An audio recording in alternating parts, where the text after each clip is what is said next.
Welcome to Power Up Your Practice, the go-to podcast for law firm owners and managing attorneys working on the business, not in it.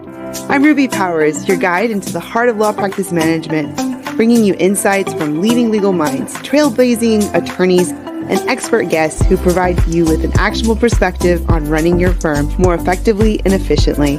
Prepare to open your mind, be inspired, and power up your practice to the next level. Hi, everyone. Welcome to Power Up Your Practice. Today, I'm your host, Ruby Powers, and your companion through the ever-evolving landscape of law practice management. In each episode, we get to hear from our guests about their life experiences, their superpowers, and perspectives on reaching success. I'm super excited to have Stephanie Everett today from Lawyerist, and she was my co-panelist at the ABA Tech Show 2024, and we got to talk about virtual staff and how do we manage our team.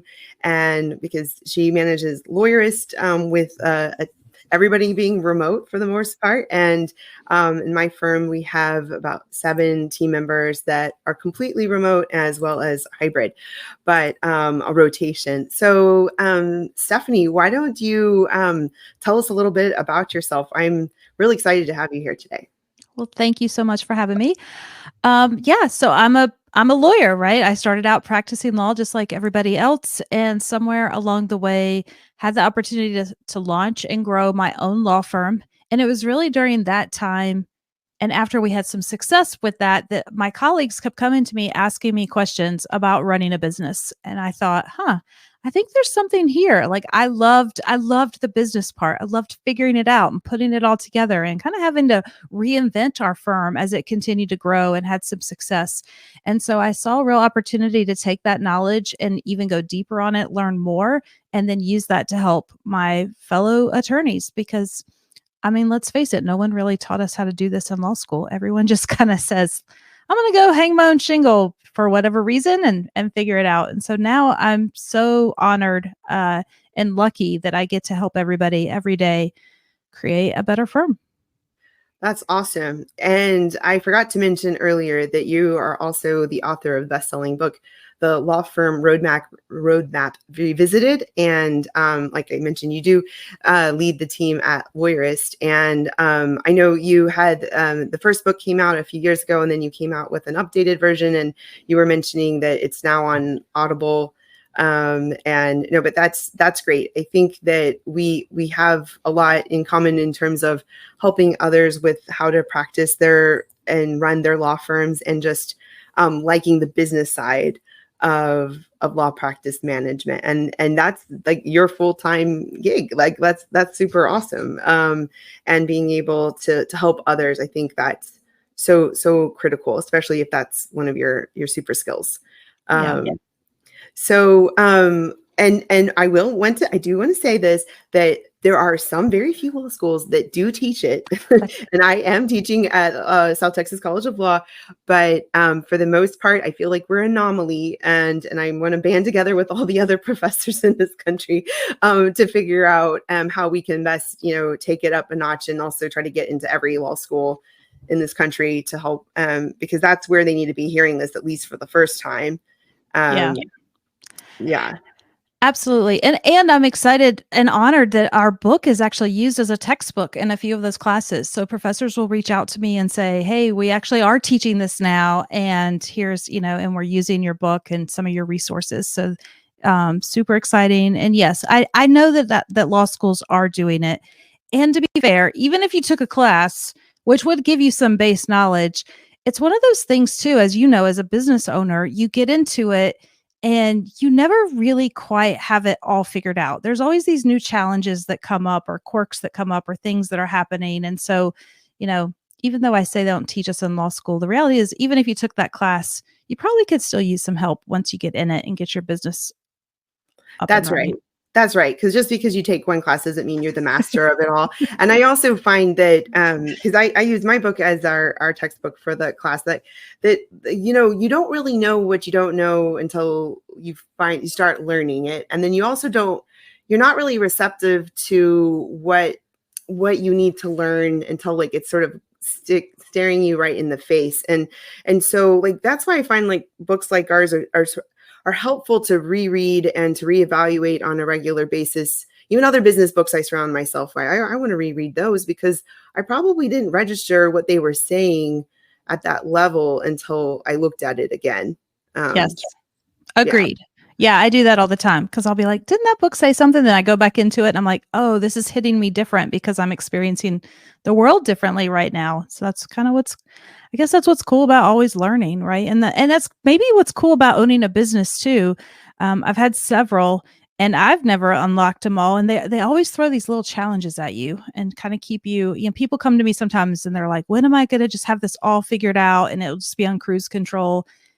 And I kind of scratch my head, like maybe never. And I don't say that to frighten people. Like it's not always as hard. Like it definitely is harder sometimes than others, right? So maybe that intensity of how hard it feels shifts. But it's always gonna throw you with new things. No, I agree. I had lunch with a friend who I've known for like 9 years, and we met through a business owner group, and we we were still talking about the challenges that we have, but they were different challenges, bigger challenges in a different way than the little ones we had 9 years ago. And just thinking like, this is never going to end. Like, we're just like always going to be trying to figure this stuff out and taking what we know. But like the things that used to blow us away are, it's like, hold my beer, or this isn't my first rodeo. Like now we're like, oh, we got this, So. Yes, absolutely. Well, so I wanted to sort of walk through some ideas about embracing change and building a resilient culture and just a law firm's success in general, because you talk to lots of people, law firm owners, and you read a lot. You have your own podcast with Lawyerist, and so what are some of the effective team building can play into creating a healthy and sustainable work environment within law firms, and what strategies have you found the most effective? Yeah, I think it starts by one, just being intentional about what it is you're trying to create. Like, what kind of culture do you want? And what do you want that to look and feel like? I think when you and I spoke at Tech Show, we basically said, listen, you have a culture today. Whether you realize it or not, maybe you put zero effort into it, but how your team shows up and how you operate every day and how they operate when you're not looking, that's part of the culture that is your team. And so I think it starts by as an owner is you get to ask yourself, how do I want this to look and how do I want my team to show up? And once you're kind of clear on those goals, then you can look at, well, where are we today and what are those gaps, which then might help you come back and define some of those, which activities or where do we need to put our focus, because if we're going to have that, the problem will be more clear to us, is I guess what I'm trying to say. So everybody always, I always like to start with where are we and where are we trying to head? And then we can build a path to get there. Yeah, that's a really good point. I'm actually working on finishing my second book called Power Up Your Practice. And as every time I'm in a different chapter, it's like, I feel like everything's so meta, like when I was on the mission and vision and goals, and right now I'm in operations and I'm like seeing operations everywhere and programs and checklists and things. But about like the culture, that's so important, because you need to know what type of firm you want to have. And I think what happens a lot of times is that us as business owners, we don't just sit down and say we don't think about the big goals. We just sort of cursory review, or like, oh, I want to have a firm and I want to pay the bills and I want to do this and I want to have that independence. But they won't really go into like, I want to have the firm that is known for this and our culture is that. And we're going to, setting out all those specific goals. But I think that's a really good point, like assessing what you have. And if you haven't evaluated where you want to go, then do that and do that hard, reflective work before you put too much more effort into the process. Yeah, absolutely. I mean, look, I appreciate that if you're listening to this right now, you're like, this feels like busy work or consultant speak or, whatever the buzzword is of the day.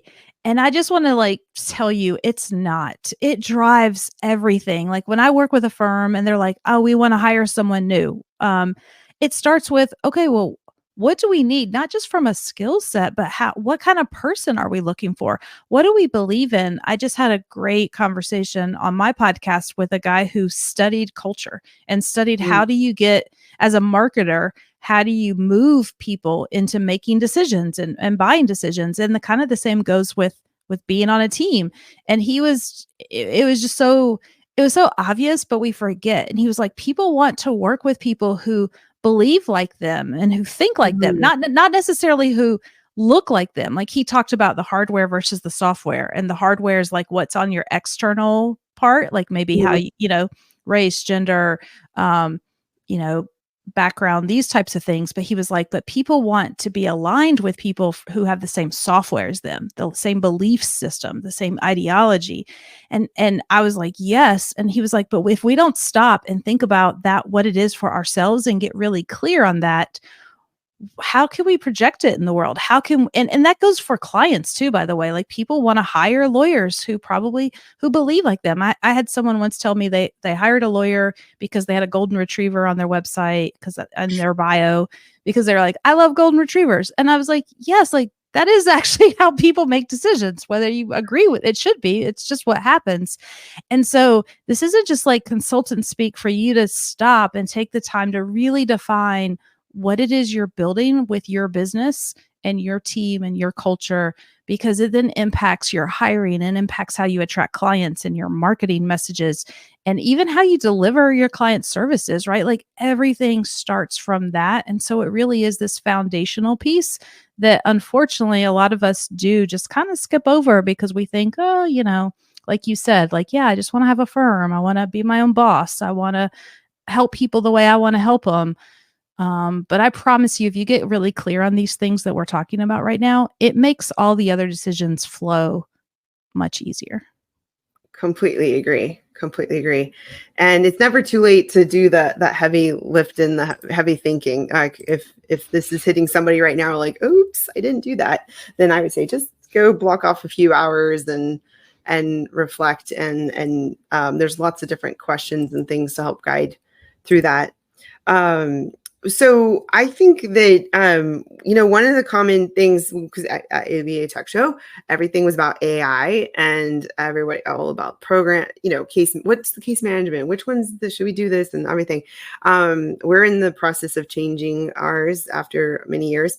What are some of the common challenges that law firms face when adopting like to new technologies, and how do you think they can overcome those obstacles?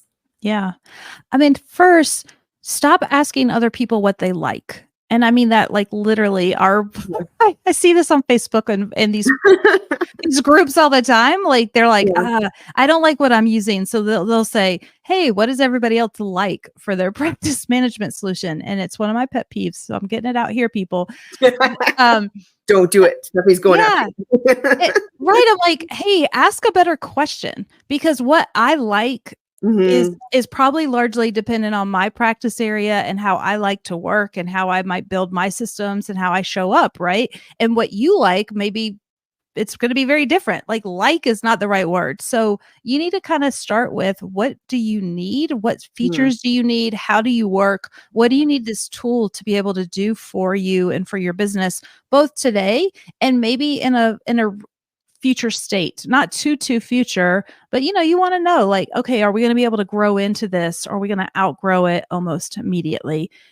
That's going to help you then start narrowing down kind of which tools might be available to you. If these are some must-haves, now it makes it real easy because you can check off, and then you can go look at and test and honestly see which one you quote unquote like, because as you know, some platforms, people just have a feel. It's like clothing, right? You're just like, I like this interface and I like this.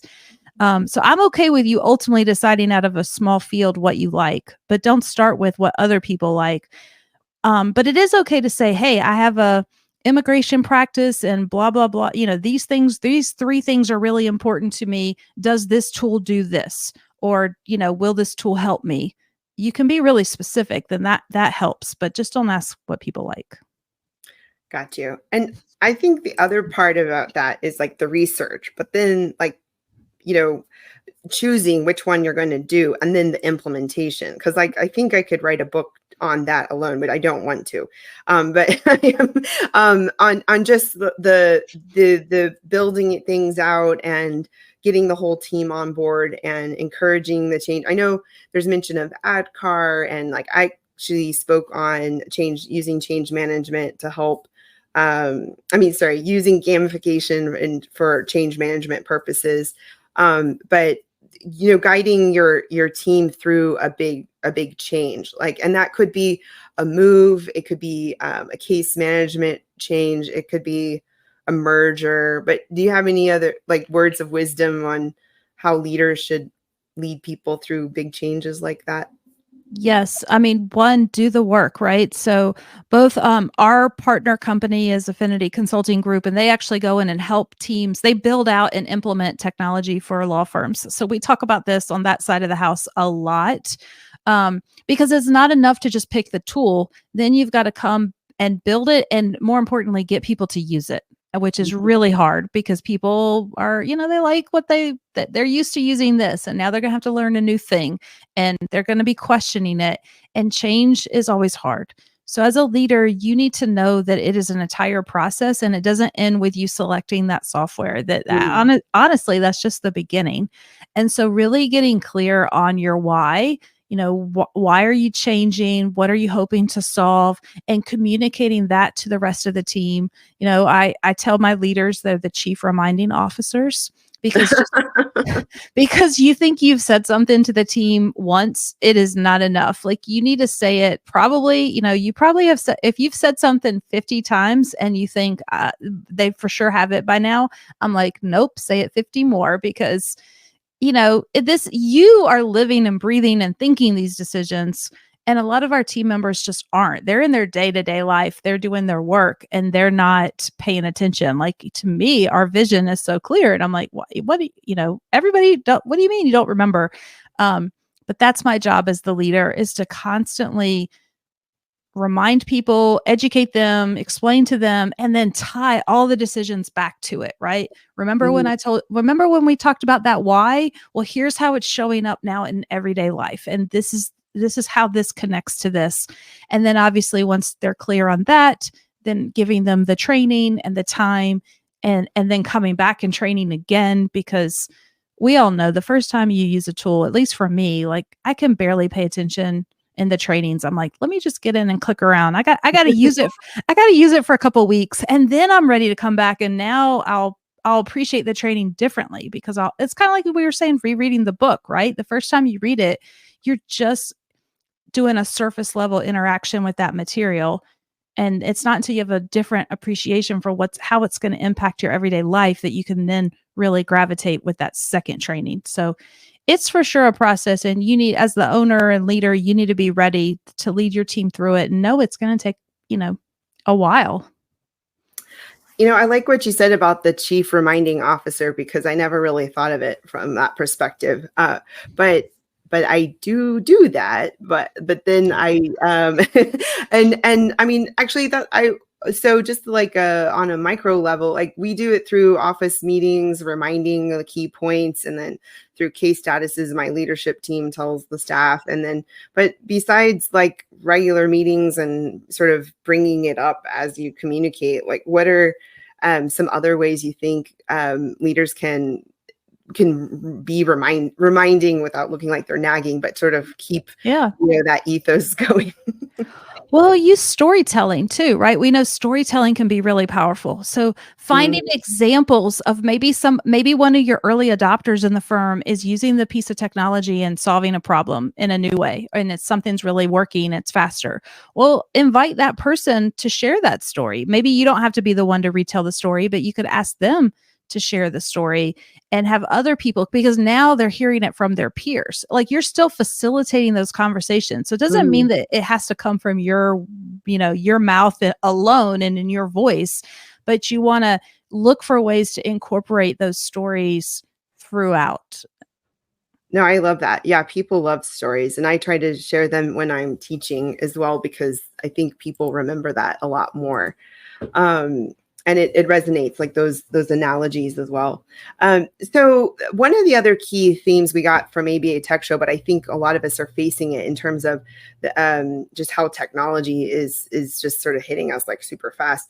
Because I mean, you go to ABA Tech Show all the time. Like, wasn't it like freaking crazy how much like the theme from AI from last year to this year just was like, it was like only 1 or 2 panels about it last year, and then like almost every panel except for a few of ours were not about it. And then it was just like it had changed so much in just 1 year. I don't know. Yes. Okay. No, it totally did. We were all joking by the end that we were like, oh, another AI panel, but then I had to remind my team too. I'm like, guys, we're at Tech Show. Like the rest of the world still isn't where, Exactly. like what doesn't mean we need to stop talking about AI just because I think we covered it so much in those few days in Chicago that we kind of thought, okay, we're done with AI. And it's like, no. This is really just getting started for the rest of the profession. But it was very much the hot topic in Chicago. So one of the other themes is also like the death of the billable hour. And I know you've talked about that as well. What are some of the things you think law firm owners need to be thinking about in that vein? Yeah. I've always thought it was a dumb way to bill our clients. So let's just say I've been on this bandwagon. I'm on a mission here, people.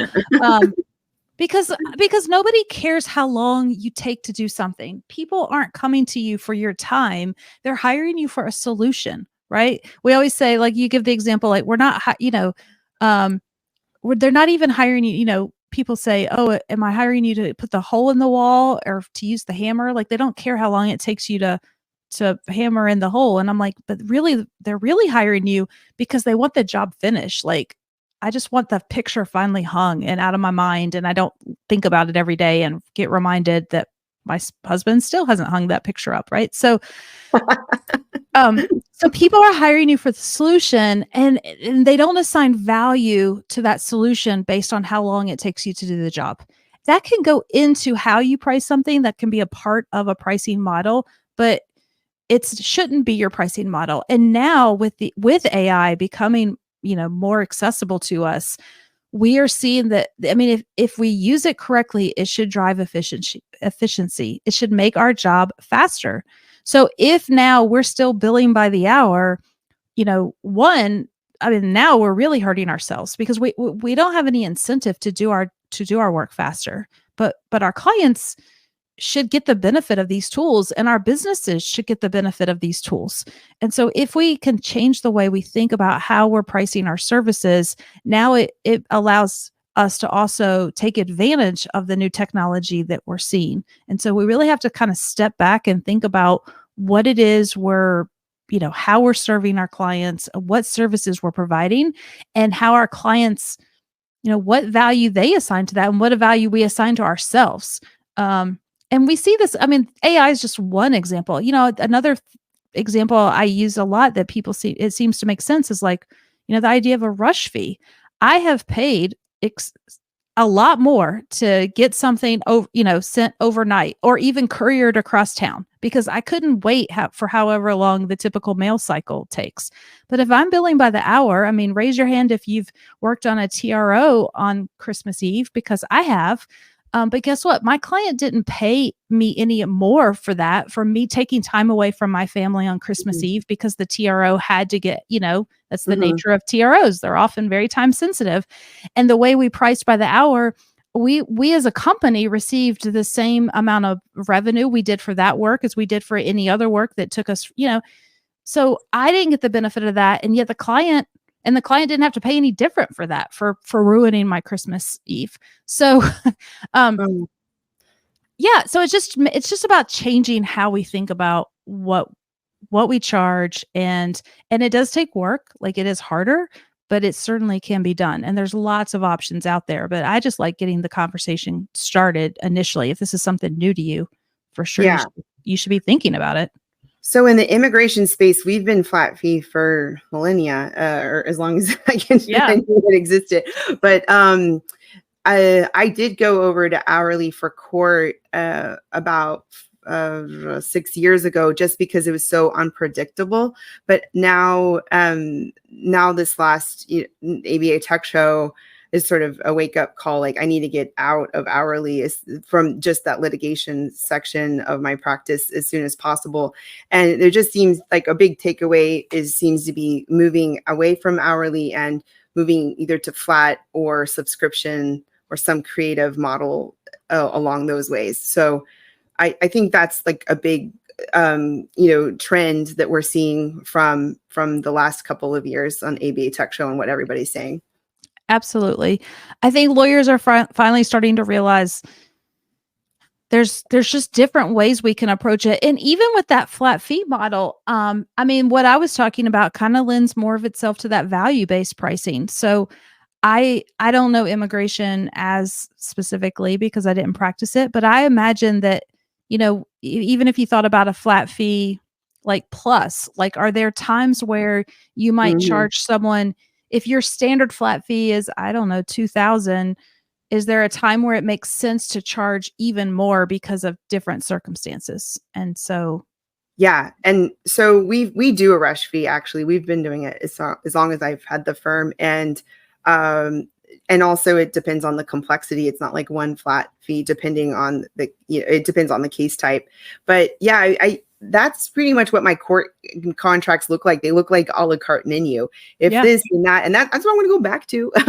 As soon as we move over to our new case management software, I told my team, like, we're moving over back to flat once we know. But you're right. And I think this is another key theme. It's just, and maybe a good, for my next question lead in, is just like, how do we differentiate ourselves from other firms, and just being really cognizant of what the clients need and being client centered. Because I think that you're right when you talk about the value, like what you might take a lot of effort to do something that they don't even really care about, but it might take very little effort to do something that they super care about.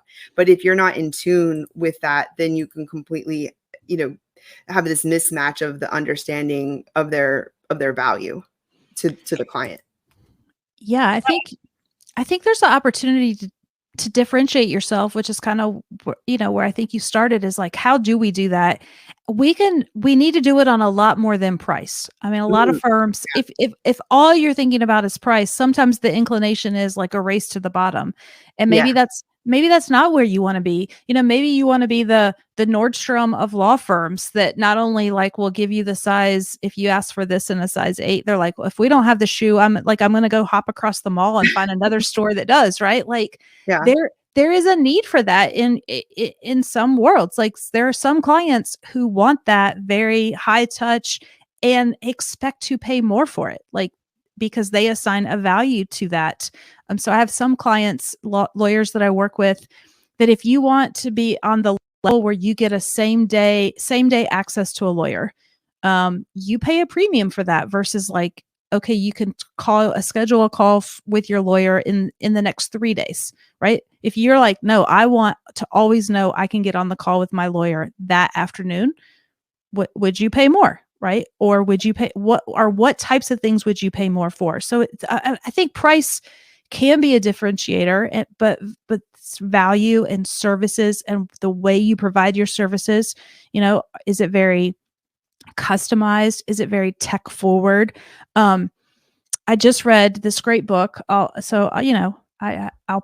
tell it to everyone who wants to hear it. It's called For the Culture: The Power Behind What We Buy, What We Do, and Who We Want to Be, by Marcus Collins. I just interviewed him for my show, and it was a fascinating discussion about how culture drives decisions.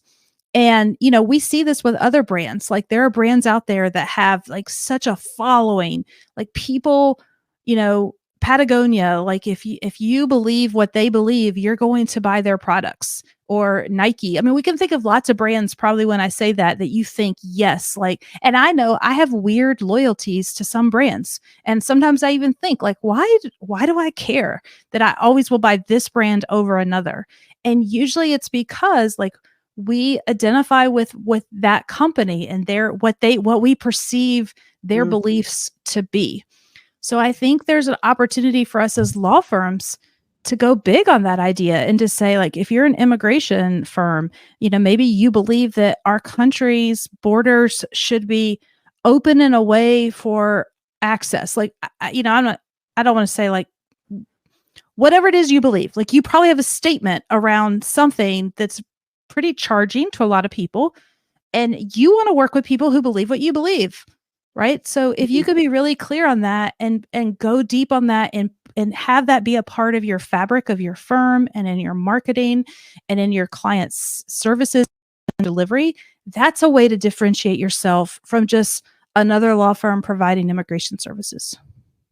Yeah, I completely agree. And then it sort of goes back to what we were saying at the beginning about like your mission, vision, and what you identify, what your goals are for your firm. Because once you have that figured out, then it's going to permeate from your culture to who you hire to how you market yourself, your firm, and your services, and how you treat your clients and everything in the middle. Yeah, I completely agree. And that question was sort of a question. It was more about like, how do you differentiate yourself? Not really specifically about price, but just in general. And I think you answered it. And I think just like we were saying, also another theme of how something sort of, but then you need to be reminded, and then like subconsciously but then you don't really act on it. And so I think that's good that we're mentioning this as a part of having a successful practice, going back to what your goals are, making sure it permeates throughout your entire operations and culture, and then not forgetting to focus on the client and what's valuable to them. Because I think the more we move up the chain of running a firm, like the more we forget why we're doing it all in a way.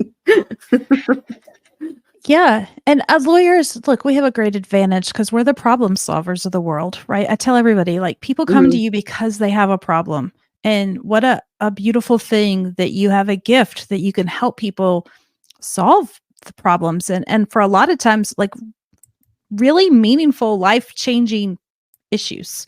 It's not that people are always coming up to us to fix bad stuff, although that happens. Sometimes we're kind of on the we get to see that and we get to help our clients through that. And we get to choose how we show up for that problem solving. So and when you get really clear on it, it should show up in all parts. I mean, right down to your lobby. So I have lawyers that do family law and they want to have a mindfulness practice. We talk about this in the book. Well, their lobby, when you walk in, it looks more like a spa than you would think, like typical law office, right? And they're very thoughtful about what smells, what does it smell like? They have, Mm. essential oils being diffused, and they have a little water fountain and the color scheme. Like, imagine when you would go in, because they want to calm their clients, and they're like, we're going to help you take a mindful approach through this transition in your life.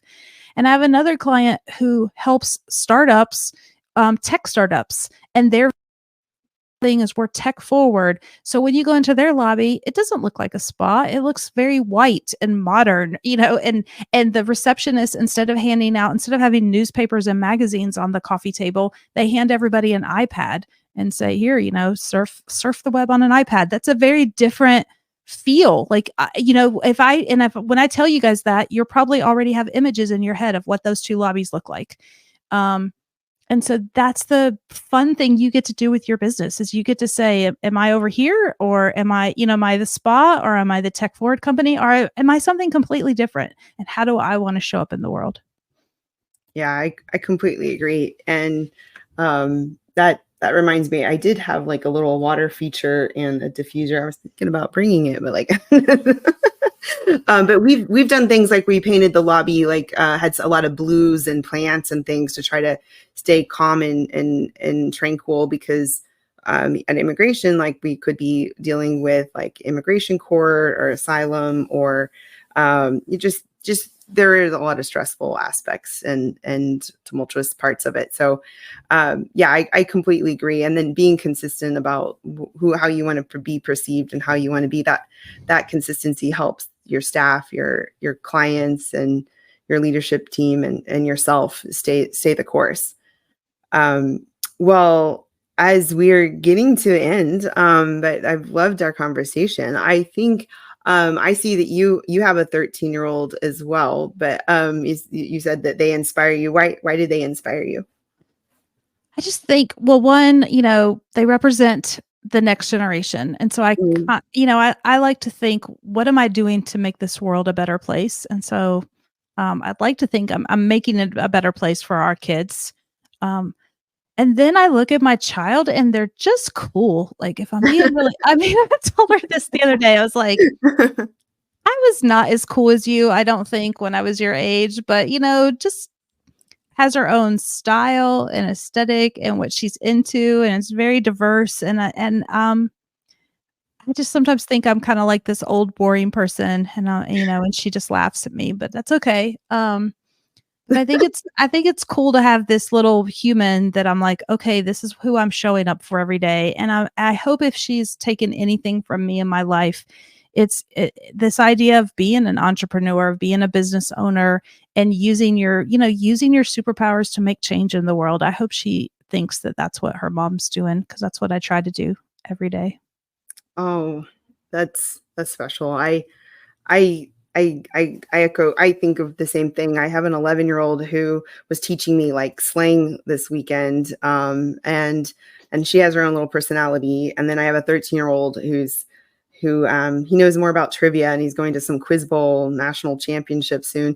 I know he's going to be Cool. on Jeopardy one day, but like I'm like, so you obviously you're so smart because you're a mom. And then he goes, no, mom, it's from YouTube. And I was like, okay, well, at least I guided you somehow to be amazing. No, no, they laugh. But so I'm thinking about kids, I'm thinking about board games, and I love board games because it brought our family together during trips and pandemic and all that stuff. But it also, I think it's a lot about Yeah. strategy. And so which one is your favorite and why? Uh, it's hard to pick just one because we are a game family for sure. And my husband and I love Texas Hold'em. We play a lot of Oh poker. yeah. Yeah. And I guess in the last year we finally taught the child. So now she's very excited to play. So we do have some poker nights at our house.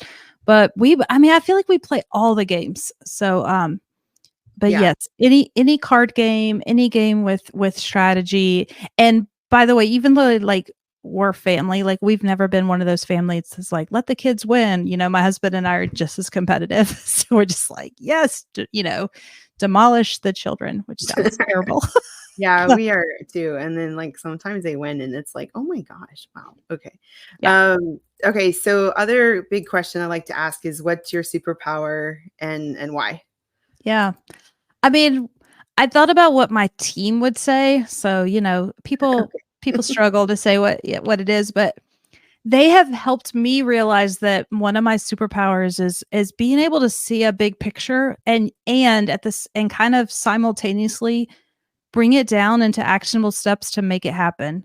So I never saw myself as creative, because in my mind creative was like someone who draws and paints and or writes music, right? And I don't do that. And yet I create businesses and I create programs from nothing. And my team was like, "Oh my god, you're one of the most creative people I know." And I was like, "Really? I am?" And so they had to kind of help me. Sometimes we can't see that about ourselves. But once they turned me onto that, I was like, "Oh yeah, that's really cool. I can do that." And I think I'm really fortunate that I get to help do that for other people now. So with my coaching, I help law firms, like they come to me like, "Hey, I have a litigation practice that I want to how do I kill the billboard?" And I'm like, "Cool, I can help you create that." And that's really fun.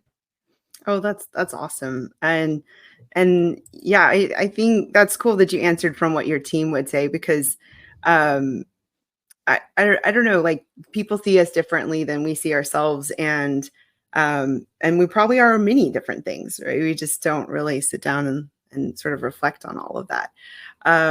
Well, Stephanie, so we've talked a lot about different ways for firms to be successful and a little bit about trends with AI and the billable hour or the not so billable hour in the future if we have our way. And then just having healthy cultures and all for firms and the importance of mission. What are some ways that people can reach out to you, find you if they want to stay in touch? Yeah. I mean, head to lawyerist.com. So lawyerist.com. You'll find all of our stuff there and me there eventually, or you can always email me at stephanie@lawyerist.com. Um, and, we have a show, we have a podcast and a book as well, but everything's on the site. And I'm just always happy to connect with lawyers and help them figure out, like, I don't know, any way I can help them, then I like doing it. Awesome. Well, it's been a pleasure getting to know you better when we were on that panel and then having you on as a guest. And I know that you are a great resource. So thanks everybody for watching and or listening and for joining us on this insightful journey today. Your time and engagement means the world to us. And if you've enjoyed this episode, make sure to subscribe, follow, and continue the conversation on our Facebook group, Power Up Your Practice. And we'll see you next time. Feeling overwhelmed by admin tasks? You're not alone. Many immigration lawyers are in the same boat. That's where Staffy comes in. Over 90 law firm owners just like you have turned to Staffy for help with legal, administrative, marketing, and client-facing work. Now, Staffy's mission: to help lawyers find balance while growing their firm. With bilingual virtual staff and full HR support, they take the hassle out of a team management and focus on what matters most: your clients and your practice. I've personally benefited from Staffy's support with 7 virtual assistants of my own across various areas of 2 of my businesses, including my law firm. Now, schedule a free initial consultation with Staffy. That's stafi.cc and use the code RUBY. That's RUBY for $500 off. Thank you for tuning in to the Power Up Your Practice Law Practice Management Podcast. I'm your host, Ruby Powers, and it's been a pleasure sharing this time with you. Join us next week for another episode where we'll continue to explore insightful strategies for success. Power Up Your Practice with us. See you next time.